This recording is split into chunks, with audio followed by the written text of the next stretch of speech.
Welcome to Functional Horsemanship on a hot day in June. It's 103 degrees down here in West Texas, and I'm up here on Junior to answer an email I received about spurs. I was asked several questions. Is spurs necessary? If so, what type of spurs? What do you want to look for? What do I ride in? And what are some of the advantages and disadvantages of different types of spurs? Really, all I can answer is what I use and why. Spurs are just another aid. They're not a solution to any problem. It allows you to extend your heel to give the horse a little bit of a, maybe a little faster clue. They're often overused. They could be brutal if you get the wrong rowel.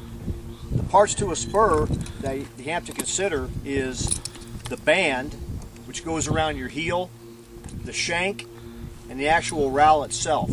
And there's all different types of patterns and shapes and sizes and materials and whatnot. But again, you've got the band that goes around your heel, the shank, and then the actual rowel that makes contact with the horse's barrel. Now,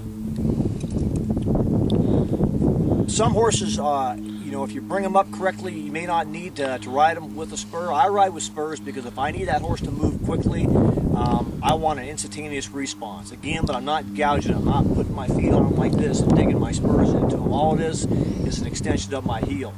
It's better to ride in spurs if you've got a boot with a spur shelf. You're not interested in that, Junior, are you? But anyway, a spur shelf is just a shelf that comes off your heel on a Western riding boot that the spur sits down on, and then you've got the spur strap that goes across the front of the boot here that ties in normally on a buckle. Goes around the boot like this, ties in. Sometimes people will put a chain underneath the spur that goes underneath your heel. Your heel meets the sole of the boot to help keep it in place. If the spur is well fitting, you may not need that. It's best to try spurs on before you ever buy them. You have a little bit of room to maneuver here with the band, about squeezing it or expanding it to make it fit your boot, but you don't want ones that are uncomfortable. If you put them on, they're uncomfortable within a minute, then they're going to be uncomfortable riding. You're not going to want it.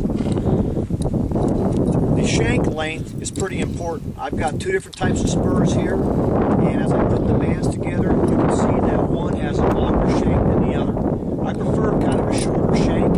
A longer shank may be necessary when you ride a horse that has a big barrel, and it's hard to get your heels or your calves in contact with this barrel.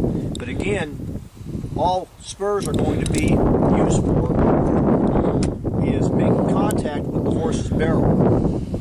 You know, as you squeeze your inside of your legs or your calf, from your knee to your calf, come in contact with them, and all that spur does is allow you a little more contact in order to put it on your side and get a reaction. Hand to hand. Again, a little pressure here, cause them to move away from that pressure. Okay, you can see on this side, I've got a short shank spur, and how much movement I have to do to make contact with the horse's barrel. And on this side over here, I've got a little bit longer of a shank that allows me some less leg movement in order to make contact. And again, all I'm doing is rotating my legs in, making contact with that spur. I'm not jabbing him like this with it. You know, that's a way to make a horse dead in the belly. So you want to be as light as possible when you're using your reins. Light as possible to get the response you want, and same thing with the spurs here, just as light as possible. Hope that helps answer your question about spurs. Functional horsemanship.